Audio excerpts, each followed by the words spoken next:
there I hit record as far as you know. Virtual versus physical, I like that. I think they're like, especially now because there's people that are like, everybody's like, let's bring them all home. We got to get back there and we got to be able to see them in the office. And there is, I yeah, I can argue all day long on either side of this. Although obviously there's a certain place that I personally land. But Well, I'm concerned um, that most, I think, of the arguments, and we didn't discuss this, but I think 90% of the arguments are um, land value or office value. It's like you don't want your office real estate to lose value because no one's there. well, I mean, there's that, but there's a lot more to it than that. As far as like, just really like, do I bring it? Does it make sense to have employees here or not? Particularly, there's rent and there's all those kinds of costs that are involved. It's like maybe I can take that overhead and swipe it away, which is what we do. I mean, that is a value add for RB Consulting, is that we don't have a 60% markup rate basically, or whatever it is that you're normally going to see. We're going to have something lower because we don't have all of that expensive crap. We don't have the RB Consulting building that costs us tons of money, or even renting it, which is probably even worse. All right, let's do virtual versus physical with a little three, a two, one.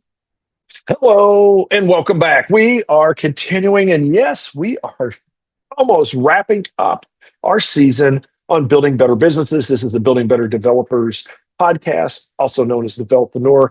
It actually stars Developreneur and has worked its way into Building Better Developers.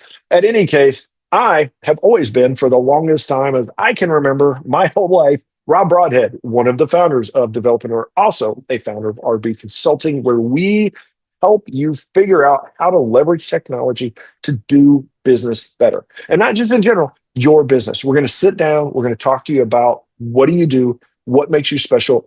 This is going to feel very good because part of it is going to be us saying, wow, that is quite a value that you bring. Wow, that is something that I can see your customers loving.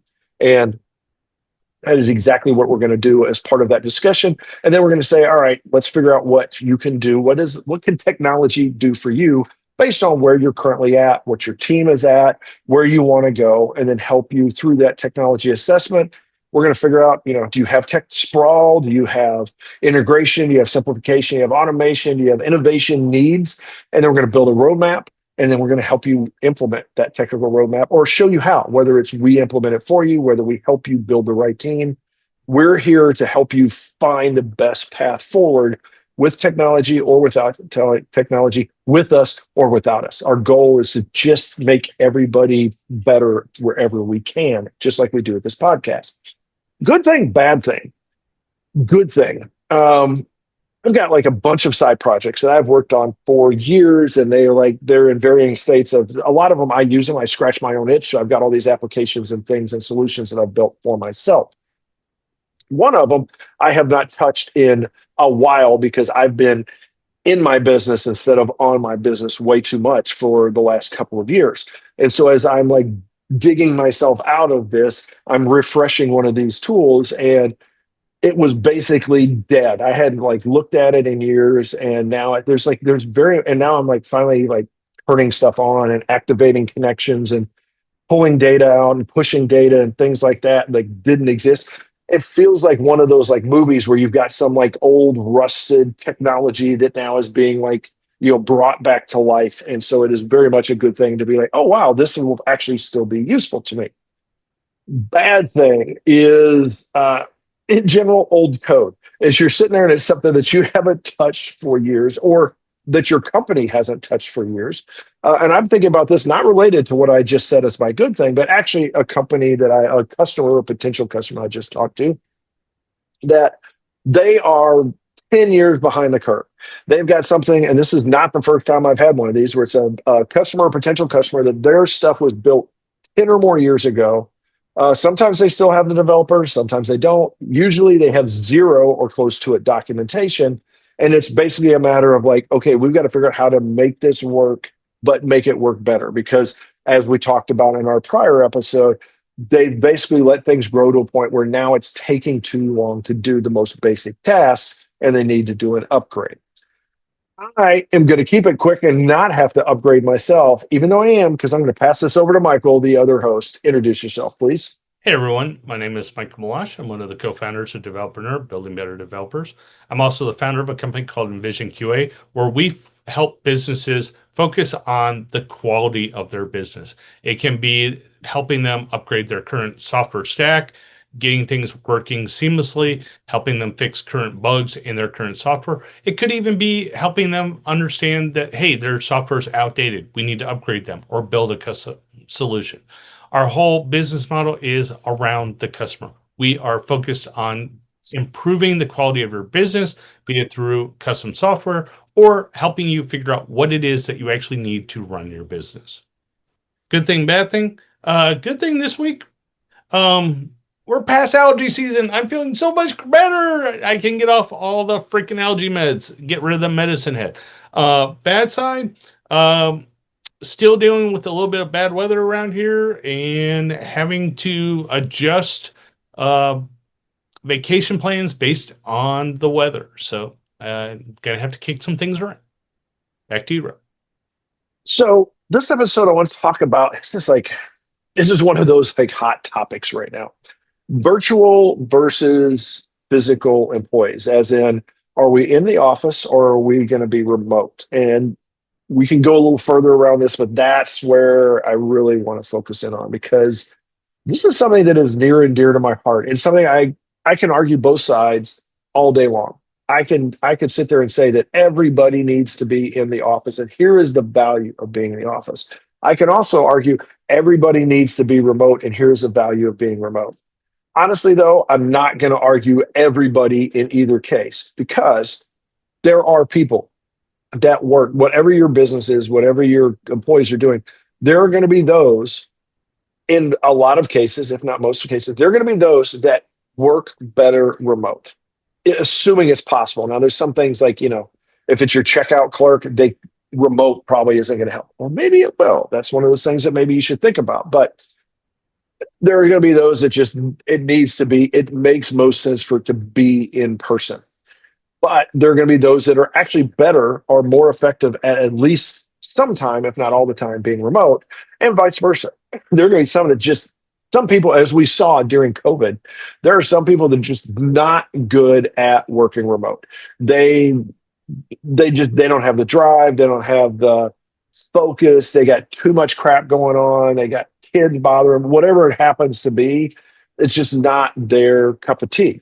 Also, and this is where I want to get into a little deeper into this instead of just the straight up like, what's the cost of your office space versus and the time and the commute times and what's the difference between somebody that gets dressed and goes to work versus they just sit around in their boxers and a t-shirt all day and then they put a developer shirt on at some point to do their little podcast or stuff like that. There's a lot of ways that you could look at this and be cynical about it. But then there's also those you can be very optimistic and say, well, hey, at least you're not going to get killed in a car accident or you're not going to waste your time talking to everybody in the office.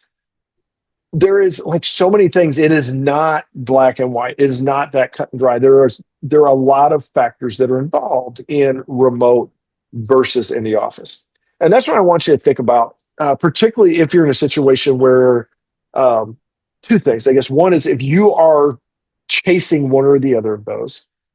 And then the other is, do you have employees and are you considering what do I do with my employees? What do I do in this situation? How do I address the remote versus in-person work kind of things? Or do I do a hybrid, which is honestly is sort of like it's a little bit of a cop out, but I don't know that it necessarily is. Sometimes the hybrid is actually the best. You get the best of both worlds and you get to make things, get to work things out that way.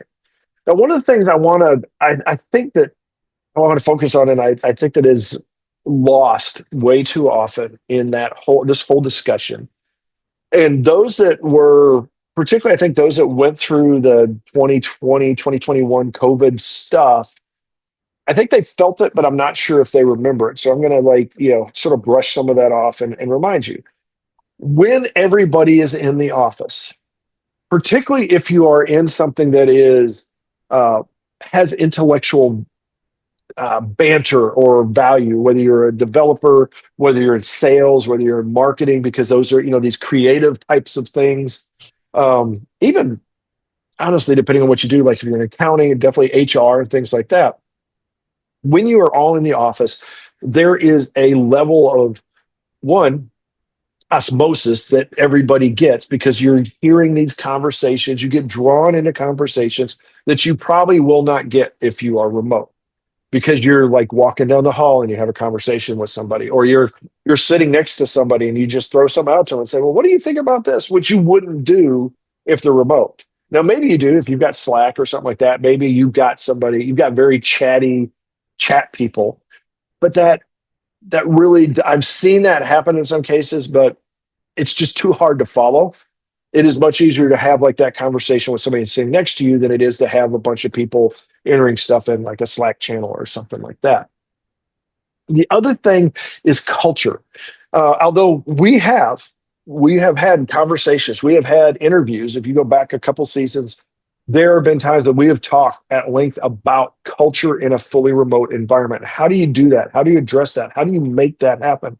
And have talked to some people that were phenomenal at doing that, that they realize that that is something that you want to take, move forward with your company, but you're going to be remote. And so you have to solve that problem.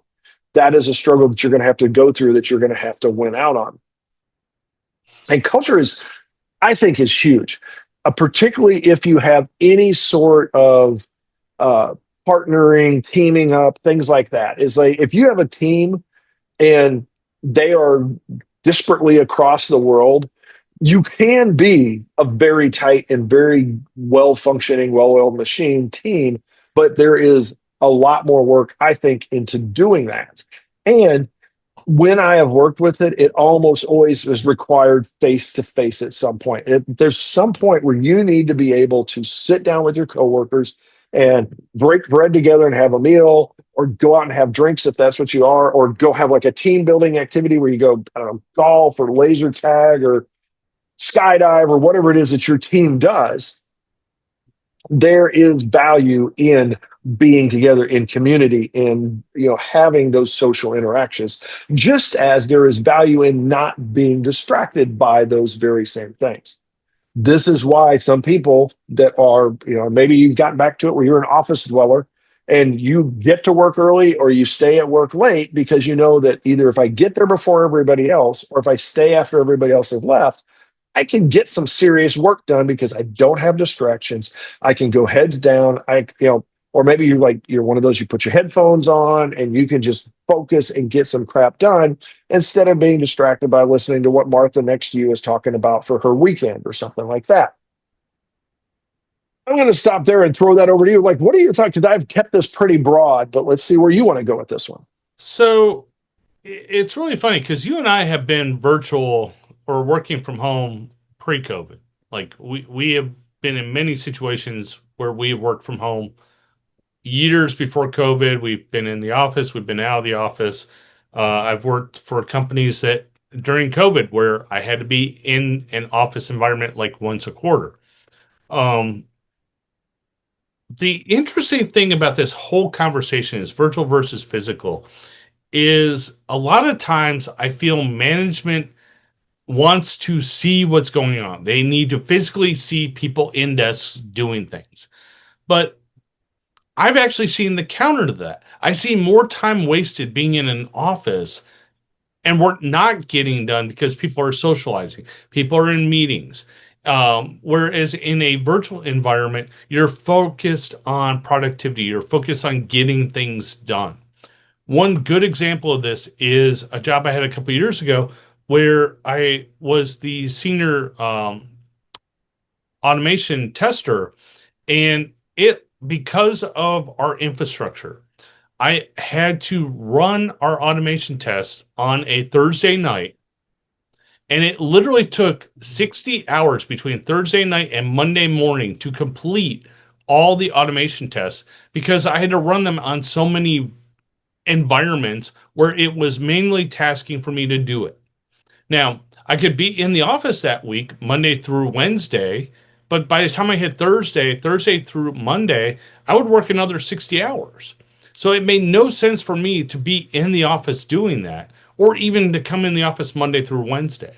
So we worked it out where, hey, it was more productive for me to be virtual that week, not even come into the office, kick off the test Thursday night, run them, manage them, and then by Monday morning, I'm already done with most of my week for the following week. By Wednesday of the following week, I was done because I was able to do more work from home than physically being in the office. This is where the funny conversation, I think Tim Ferriss talked about this years ago. It's like, are you being busy or are you being productive? Are you running around the office with the phone in your head? Hey, I'm doing, oh, you look busy. Hey, I'm up for a promotion. But are you actually doing anything? Are you able to actually do your job? And that's kind of the whole virtual versus physical. If you can do your work from home, if you can focus, sit down, get crap done, and not be distracted, great. But not every position or every job kind of works with that. So there are times where being in the office is beneficial. And I have found where once a quarter, I am not totally against being in the office. I am more than happy to go in once a quarter, every other week, or once a month to sit down with the team to build that culture, like Rob mentioned. But it is anti-productive to me to be in an office and be in meetings for 10 hours a day and nothing gets accomplished. It is a waste of time. Um, so what are your thoughts on that, Rob? Because I saw you kind of. Well, and I think that is the challenge, is that you've got to. I've been in situations where I have been in meetings back to back to back to back. And there have been actually a couple of cases where I've been in those situations where they actually are all productive meetings for the most part. I mean, there's always going to be a bad one here and there. But I think that's part of it, is that there's this tendency when we're in an office, it's like, okay, we're here. So we've got to do something. We've got to take advantage of the time. And you have to be aware of, like, you've got to have time to actually get the work done. This is sometimes you end up meeting to death, and you end up in a situation where we're spending too much time talking about getting something done instead of just do the thing. And it's like, and this is where you will get me on a soapbox if you don't watch out, because this is where things like Agile Manifesto and things like that start to come into play, where it's like, yes, there are processes and procedures and documentation and all these things that we want to do, and these are not bad things. But if you kowtow to those, if you're worshiping at the altar of those things, of those processes and procedures, then you probably are not going to get your work done enough. And now you can't just focus on getting your work done, because then there's other things that need to be done. But you've got to find that balance. You've got to find the ability to balance those things out and make sure that there is time to get the stuff done. So when you're meeting, you can actually talk about things that were accomplished and not just say, why aren't we getting crap done? And the worst part is this is a problem in both virtual and physical environments. I have been with companies where they literally had meetings scheduled for 10 hours with no bathroom breaks, no breaks in between. You can't physically run a company that way. Even if you're in the office, if you schedule meetings like that, people aren't doing their jobs. You have them tied up and they're busy. At the end of the day, this whole argument of virtual versus physical is, are you looking for busy work to make sure that your people are doing something, or are you actually giving them work that is meaningful, that is moving the bar forward, that is, like Rob mentioned with Scrum, that you're doing small tasks, that you're always moving forward, or are you stuck in the loop of meeting hell and nothing's getting done? Meaning, if you're virtual or physical, it's a waste of time, period, and you need to revisit your business model. I think this is something that gets into areas that really go beyond the whole, as you mentioned, they do go beyond remote versus in person. Because you can, as I said, I can argue both sides. You can pretty much argue whatever your argument is in defense of either side of it. So you could say that, well, if you're in an office, you're always going to have meetings. But then you can say, well, no, if you're in remote, then you have to have more meetings because you have to keep up with people. And I have lived this as part of my company, is that I have been virtual for a long time. I've been remote for a long time. I have uh, even when I was not full time remote, I was pushing remote. I had employees that remote. We had certain days a week that we would show up, and it's like, okay, we're going to meet this day a week. We're going to show up at the office, and then the rest of the time we're going to go away and we're going to get some crap done. And I have done this, and I have hired employees, and I have worked with them in varying schedules and things like that to say, okay, you know, and it goes to everything. It's like, how much freedom do you give versus how much you know, do you need to like make sure that you're like poking people and saying, hey, are you getting that done? Or you can't, are you the accountability side of it? You want to say something. Yeah, but it to me it only makes sense to physically be in an office if everyone is able to be in the office. If your whole point of bringing your employees into the office is to have them sit at a desk and be on Zoom calls all day because their people are all over the country, that is a waste of time in my opinion. It's actually funny because that's something that I just have experienced in a place that I was at where it was part-time remote. It was one of these hybrid kind of things. So on any given day, somebody was working remote. It wasn't like, you come in Monday, Wednesday, Friday, and then you can go. It was you're adults, you get your crap done the way you get your stuff done. And that actually worked out really well because what could happen is you could have somebody that is like, I need to just go focus on this thing, but I also need to like be part of the team and I need to give back. So you could have days where you're just like, okay, I'm going to go do this. It also allows your life to intrude a little bit more. You're like, you know what? I'm going to be sitting at home today because I've got a delivery coming in, or I've got to go to a doctor's appointment or whatever it is. So it is actually more effective use of my time to be home, to go do this stuff, and then be able to, work. And then there's the whole like you end up being more connected and things like that from it to the work side of it a lot of times because everybody does it. Everybody's just used to it.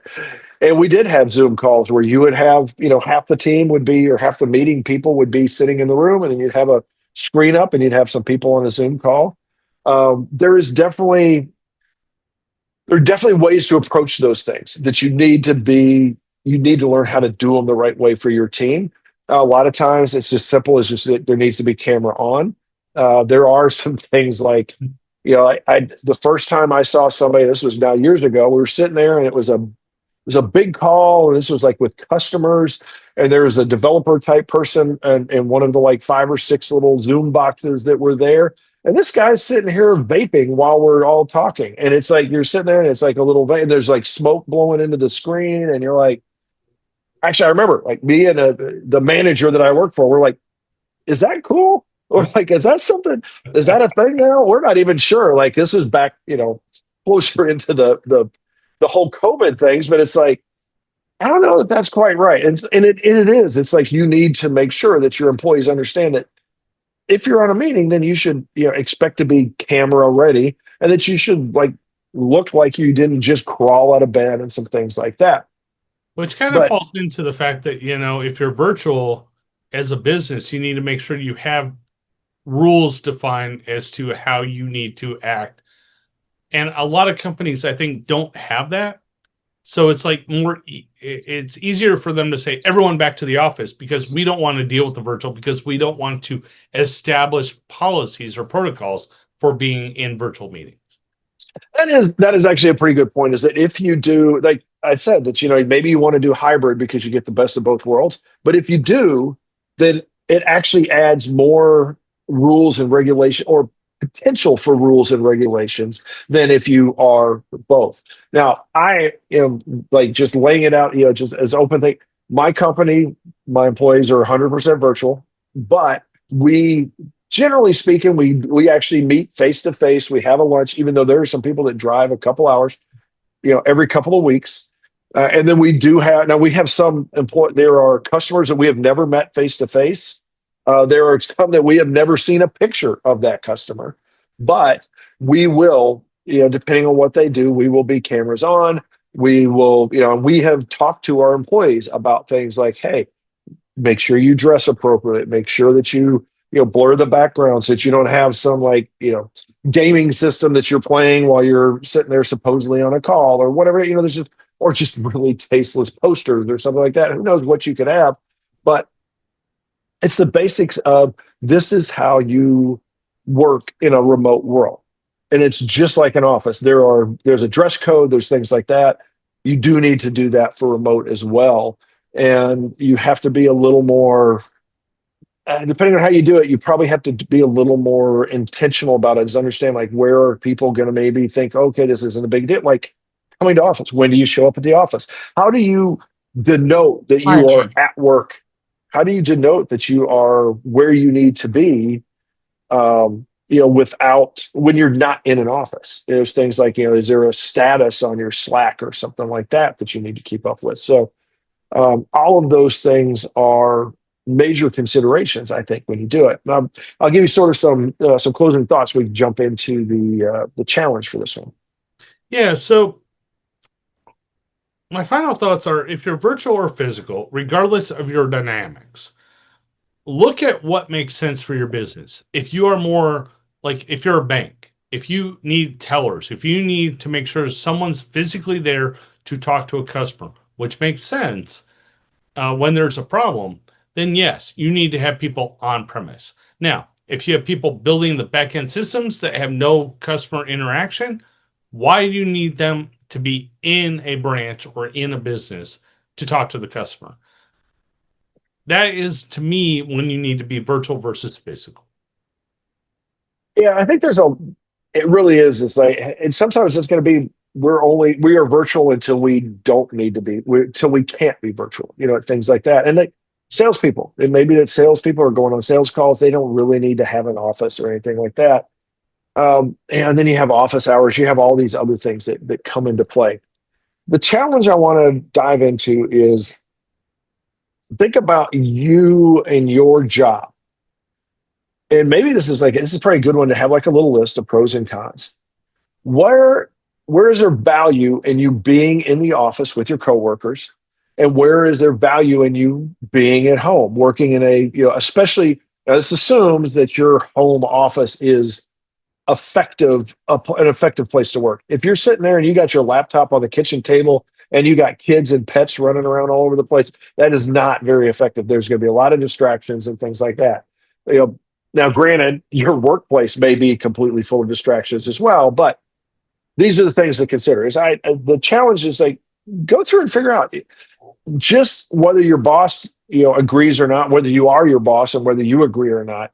It's like just sit down and like sort of tally out what are the pros and cons for me, my job, what I do.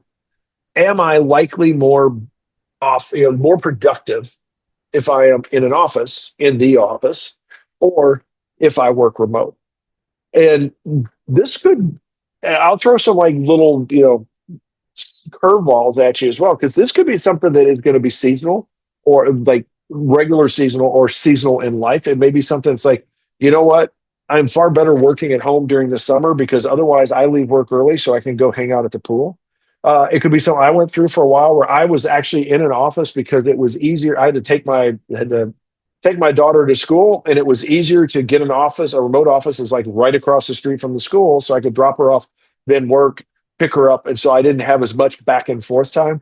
There's things like that may be life situations that are very specific to you, but I think it's whether you have the option or not. I think it is very useful to know what truly is the value of you working remote or working in an office, because when you get to the point of having that choice, it's good to have have that in the back of your mind. It's like, really, what is it? You don't want to be like the person that's sitting there in a restaurant and they say, well, what do you want to eat? And you're like, give me 5 more minutes. I want to think about it.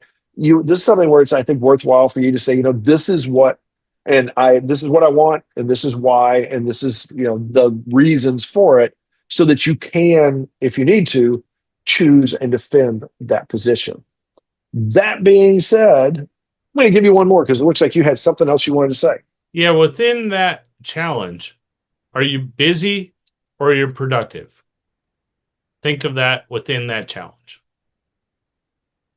Oh, bonus material. I'll go to that one after. I was going to go deeper, but we're going to wait. So if you're here, if you see these mugs, then yes, you will be able to talk about that in just a minute. The rest of you, go check out Developreneur on YouTube and the Developreneur channel, and you'll be able to see maybe some of the bonus material here. That being said, as always, we would love feedback from you in any way, form, or fashion. I'm not even going to go through all this stuff, info@developreneur.com, and all of the myriad of ways that you can reach out to us, because we are virtual. We're not sitting there in your living room or anything like that, unless you want us to. If you want us to come there and do a live recording, then we'll figure that crap out, because, hey, why not? Go out there. Until then, don't look for us behind your shoulder. We're not going to be sneaking up. Go out there and have yourself a great day, a great week, and we will talk to you next time. Bonus material. All right. You first. Now is what? Oh gosh, what did you say? Because now I just lost what my bonus material. Oh, was. come on. So be productive, or productive versus yes. This is the bonus when you're thinking through it on the challenge. It really is. It can be a lifestyle improvement, a life improvement thing to work remote if you understand how to do it right. And I will give you an example that, for one, I was, as a single parent of kids, I did not really have an option, because dealing with all the crap that I needed to with kids, I didn't have an option to go to an office and to go do that as well, unless the office was like 2 minutes away. So I've been through this, but a bonus that you get if you do it right, if you understand how to like work the remote, is there are things like dishes and laundry and yard work. There's all these little things that you can work into your day.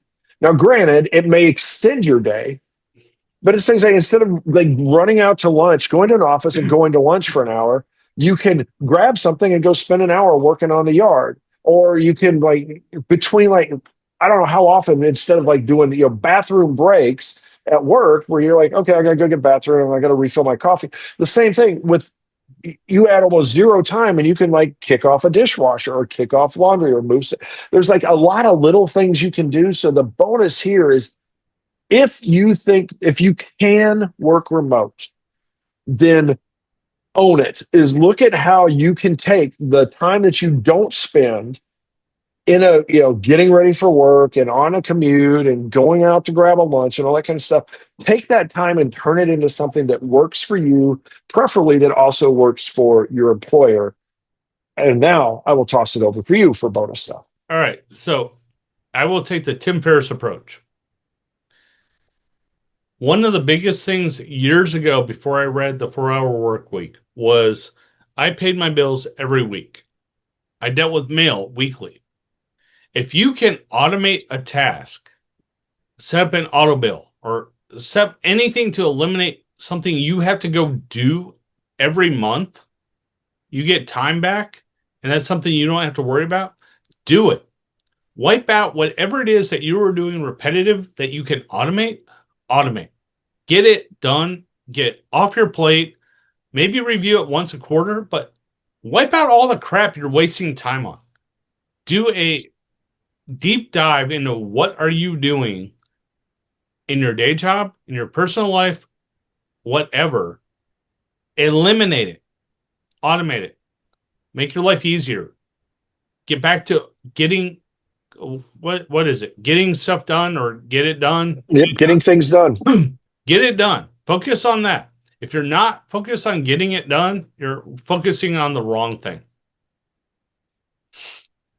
I think I'm going to wrap that one. We'll wrap it up with that one, because I think that's probably as good as we're going to get, as far as, that's really the bottom line, is get your crap done. That is your work. And this, I will be honest, like, hopefully she's not going to listen to this, but I have conversations with this about with my wife, where it's just like, sometimes you need to focus, you need to get your crap done so that you can go do other stuff, that you can go live your life.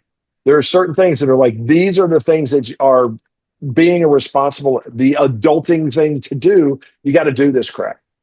Now, I am not the best person at doing all the things that adults do. I still, as you could probably tell, have a little bit of that child in me, but there's that crap that's got to be done, and work is one of them. There's like certain things you got to do to keep your business going, to keep your job, to do all that kind of stuff. Those are the things that like you need to know what are the priorities, what are the things that need to be done, and get that crap done. This is what getting things done is all about. The GTD approach is all about like, I need to get my crap done. I need to know what I need to do next so that I always have, like, whenever I'm sitting there, I'm like, I know what the next thing is to do so I can get things done. It is much less time sitting there thinking about what do I have to do next or how do I make myself look productive. And you just skip ahead to the end and say, I don't care if I looked productive or not, I got it done. That is going to be the bottom line that you're going to need to do. Now, you may have a boss that's like, well, you didn't look productive enough, but then you just point back to that bottom line and say, look, I got it done. And if they don't like it, go find somebody that does, because that is the biggest value you can bring to your employees, to your employers, to your customers, to your clients, however that relationship goes, so that then you can go out and live your best life because now you got the crap done that you needed to get done. And now you get to do the stuff that you want to do. And if you get to do both of those at the same time, like me, you're a very blessed individual. And you might be at the Closing wrong thoughts. company if if your employer is focused on busy versus productive. Find a new business or find a new employer. I think of the Simpsons episode where he was found that the best way to go work from home was that he got super, super fat. And then he found out the way to get his work done is he had a little, one of those little like water birds that would just like tip every so often. So it hit the yes key or whatever it was. And he's like, look, I suddenly got productive. He didn't have to do squat.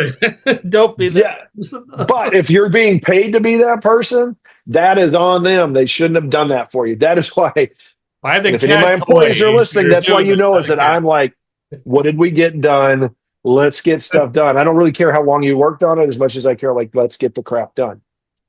Same thing for myself is like, I'm not looking at, that's why I hate billing hourly, because there is a value in it. And it's like, okay, you're getting paid your work for those hours, but there is and it has to be done because, fixed bid just usually isn't going to work. That's a whole different conversation.